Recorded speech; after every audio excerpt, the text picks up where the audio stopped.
Hello दोस्तों, मैं महेश चमोली स्वागत करता हूं आपका दून डिफेंस अचीवर्स के ऑफिशियल यूट्यूब चैनल में। आज हम लोग जिस टॉपिक के बारे में डिस्कस करने जा रहे हैं वो है कि इंग्लिश में सीक्वेंस वाइज क्या पढ़ें, है ना। इंग्लिश में आप इंग्लिश ग्रामर की अगर बात करें तो एनडीए और सीडीएस के और एसएससी का भी लेकर के चलें तो इंग्लिश एकमात्र ऐसा सब्जेक्ट है जिसमें आप बहुत ज़्यादा स्कोर कर सकते हैं। ऐसा नहीं कि आपको कट ऑफ क्लियर करना है। जैसे मैथ्स की बात करें तो मैथ्स में जैसे कट ऑफ क्लियर करना होता है एनडीए में, ऑब्वियसली बात है कि कोई भी बच्चा पूरा पेपर नहीं कर सकता। और जीएस में भी ठीक ऐसा ही है कि जनरल स्टडीज़ अगर आप पढ़ रहे हैं तो आप किस पे तो कमांड करेंगे। हिस्ट्री है, पॉलिटी है, ज्योग्राफी है, इकोनॉमिक्स है, ज्योग्राफी है, सिविक्स है। तो आपको देखना है कि कौन सा ऐसा सब्जेक्ट है जिसमें हम लोग कम पढ़ करके ज़्यादा मार्क्स ला सकते हैं, ना कि सिर्फ कट ऑफ पार कर सकते हैं। क्योंकि ऐसा नहीं है कि आप हर चीज़ में कट ऑफ पार करेंगे तो आपका सिलेक्शन हो जाएगा। किसी एक सब्जेक्ट को आपको बहुत अच्छे से कमांड करनी पड़ेगी और उसमें सिर्फ कट ऑफ पास ना कर करके आपको ज़्यादा मार्क्स लाने पड़ेंगे, ताकि जैसे एनडीए की बात करें तो जीएटी और मैथ्स का लेवल होता है। तो मैथ्स के पेपर में आपने कट ऑफ क्लियर कर लिया कोई दिक्कत नहीं है, लेकिन जीएटी में आपको ज़्यादा मार्क्स लाने पड़ेंगे। जीएस जैसे कि अपने आप में ही बहुत फास्ट है, आप कितना भी पढ़ लें और आपको मज़ा भी आता होगा, लेकिन बहुत इम्पॉसिबल है उसमें मार्क्स गेन करना, क्योंकि बहुत वास्ट सब्जेक्ट है। एक अकेला सब्जेक्ट नहीं है जीएस में, फिजिक्स है, केमिस्ट्री है, इसमें साइंस भी आ जाता है, जनरल साइंस भी। तो इंग्लिश की बात करें अगर, और बीइंग एन इंग्लिश टीचर, आप देखेंगे कि भाई इंग्लिश ग्रामर में फिक्स सिलेबस है। एनडीए की बात करें तो हमारे 50 क्वेश्चन आते हैं। 50 क्वेश्चन में 10 क्वेश्चन हमारे स्पॉटिंग द एरर से रहते हैं, 20 क्वेश्चन हमारे वोकैबुलरी से रहते हैं जिसमें 10 सिनोनिम्स और 10 एंटोनिम्स रहते हैं। 30 क्वेश्चन हो गए। 10 क्वेश्चन आपके पीक्यूआरएस से रहते हैं और 10 क्वेश्चन आपके ईडियम्स एंड फ्रेजेस से रहते हैं। 50 क्वेश्चन हमारे आते हैं एनडीए में। हर एक क्वेश्चन जो है 4 मार्क्स का रहता है, तो total 50 multiply by 4 is equal to 200 हमारे हो जाते हैं। 200 क्वेश्चन में आप कितना कर पाते हैं, मेरी नज़र में कितना करना चाहिए आपको, वो हम लोग बाद में बात ही करेंगे। अभी हम लोग देखेंगे कि भाई अगर 50 क्वेश्चन हमारे इंग्लिश ग्रामर के सिलेबस में से आ रहे हैं तो जो वेटेज है वो स्पॉटिंग द एरर का जो वेटेज है 10 मार्क्स, 10 क्वेश्चन जिसे कहेंगे हम लोग, 40 मार्क्स एक तरह से। तो उसमें कैसे स्टार्ट करें? सबसे पहले तो हमें देखना पड़ेगा कि पार्ट्स ऑफ स्पीच में हमारे 8 पार्ट्स ऑफ स्पीच होते हैं, जिसमें noun, pronoun, verb, adverb, adjective, conjunction और प्रीपोजिशन और इंटरजेक्शन, ये 8 हमारे पार्ट्स ऑफ स्पीच हैं।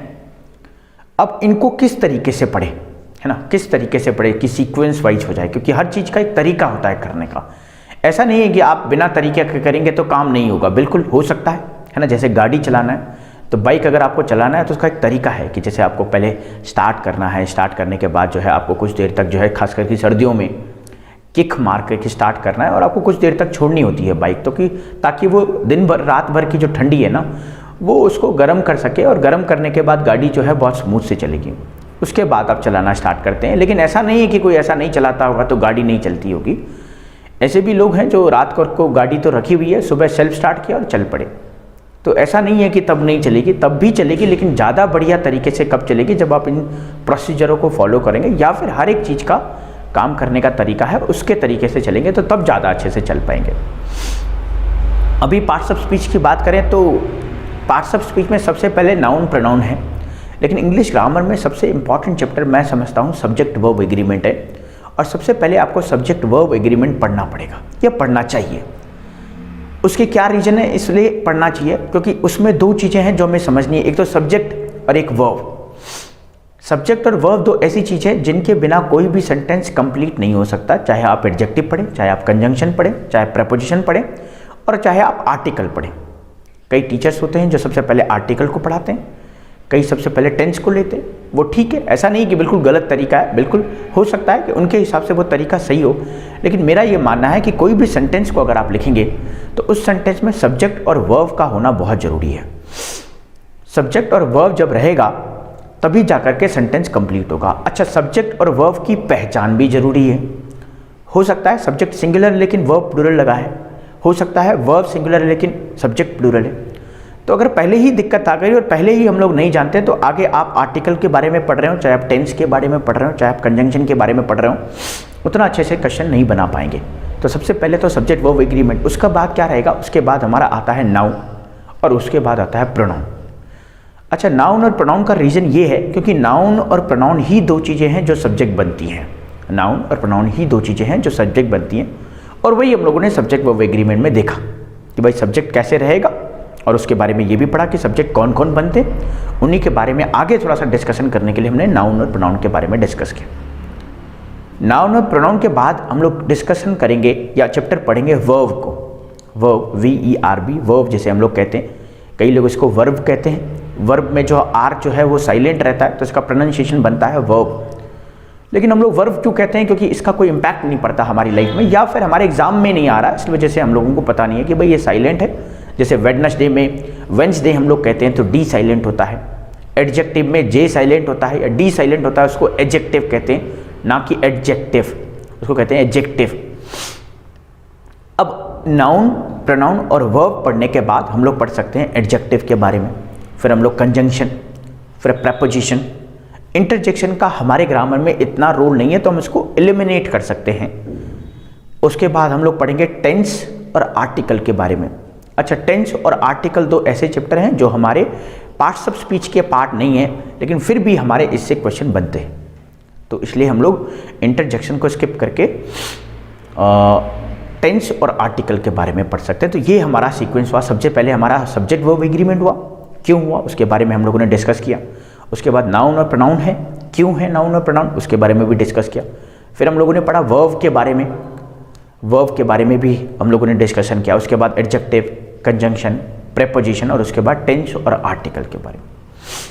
क्या डायरेक्ट, इनडायरेक्ट और एक्टिव पैसिव हमारे सिलेबस में आते हैं? कई लोग कहते हैं कि भाई हमारे सिलेबस में या एनडीए के सिलेबस में नहीं आता, लेकिन मैं नहीं मानता हूँ, क्योंकि यूपीएससी का जब आप सिलेबस चेक करेंगे तो कई बार कुछ ऐसी चीज़ें मेंशन उसमें कर देता है कि वो उसमें नहीं है लेकिन क्वेश्चन हमारे बन रहे हैं। अच्छा, ऐसा जब होगा कि क्वेश्चन उसमें मेंशन नहीं है, क्वेश्चन बन रहे हैं, तो आप केस नहीं कर सकते हैं, क्योंकि इस टाइम में बहुत टाइम लग जाएगा अगर आप ये प्रोसेस के थ्रू जाते हैं।